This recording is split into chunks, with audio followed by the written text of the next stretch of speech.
Negosyo o kalayaan? Bayan o sarili? Pumili ka! When John Arcilla, as Heneral Luna, uttered these words on the big screen, everyone went crazy. Suddenly, the whole country was quoting the hot-headed general and talking about Philippine history. But aside from his fiery temper, what do we actually know about Heneral Luna?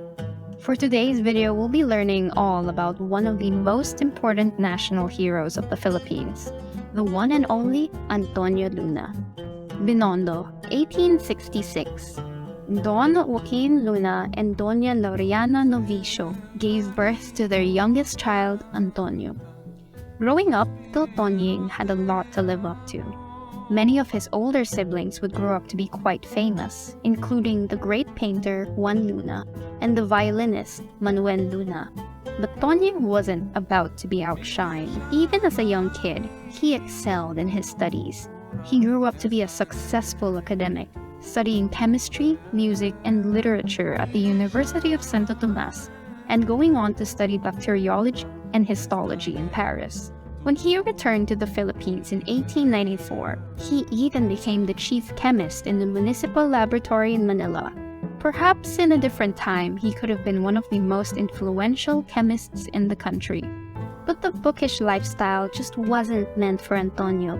When he and Juan established a fencing society, they were approached by revolutionaries to join the Katipunan. But the Luna brothers hesitated.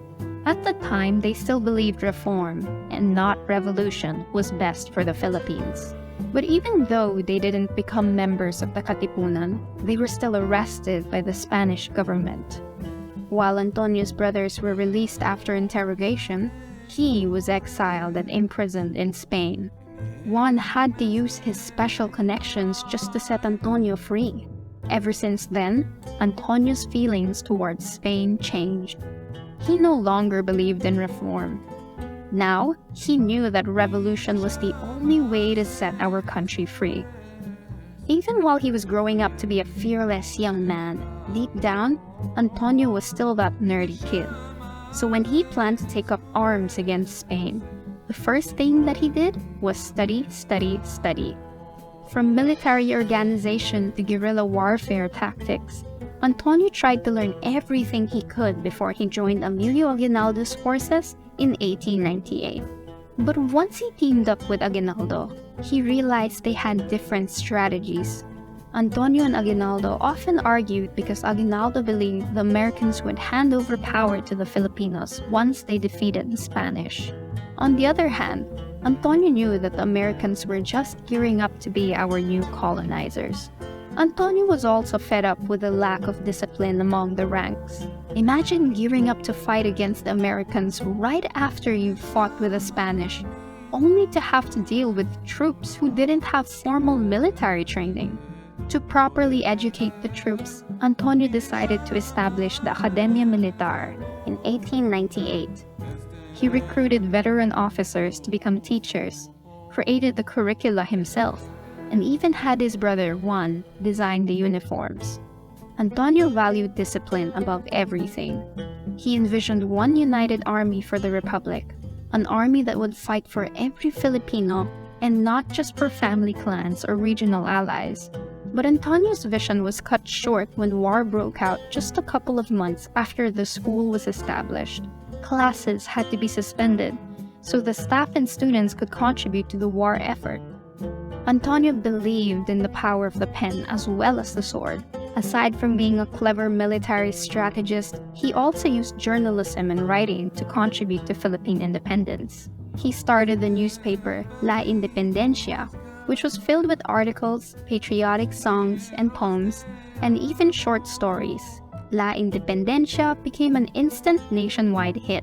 More than 4,000 copies were printed, which was more than all the other newspapers in circulation at the time combined.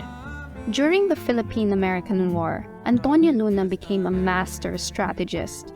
He came up with the Luna Defense Line strategy, designed to contain American troops. Luna and his men created bamboo trenches with spiked man-traps and pits full of poisonous snakes, which spanned the entire jungle in provinces north of Manila.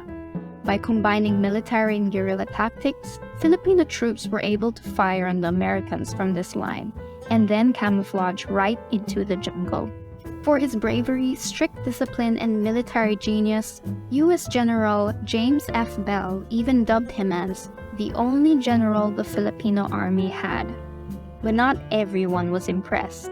When Heneral Luna was planning a counterattack against the Americans in Cavite, he encountered a troop of soldiers who did not pay him the respect he deserved. They refused to take orders from him. They said that they would only obey President Aguinaldo, their fellow Caviteño. Furious, Antonio disarmed the entire troop, forcing him to fall back against the Americans. But they say envy can turn friends into enemies. Luna's quick temper and passion for discipline rubbed some people the wrong way.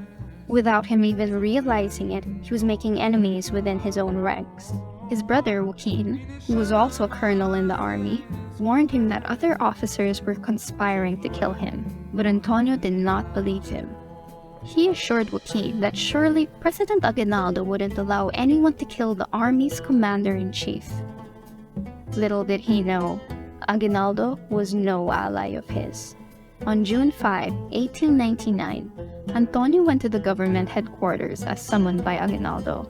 But instead, he met a soldier whom he once disarmed for being a coward. This soldier informed him that Aguinaldo was out of town.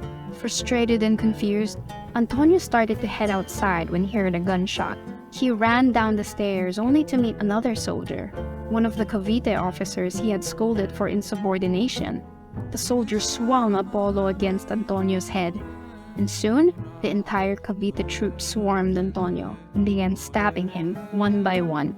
Fighting for his last breath, Antonio drew his revolver, fired, but missed. The soldiers didn't stop until Antonio Luna lay lifeless on the ground. He was only 32 years old.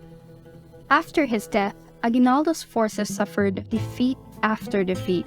He spent the next 18 months hiding before finally being captured by the Americans in 1901.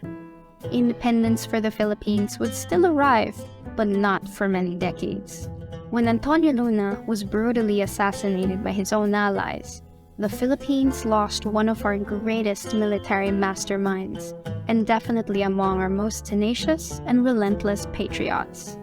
We all remember Heneral Luna for his fiery temper, but he was much more than that. He was an upright son, a loving brother, a passionate poet, and a top-notch tactician. Above all, he was a man of righteousness and discipline, and a true Filipino patriot. What do you admire the most about General Antonio Luna? Comment down below. We'd love to hear what you think. Like, share, subscribe, and turn on the notification bell if you'd like to learn more with us. Thanks for watching!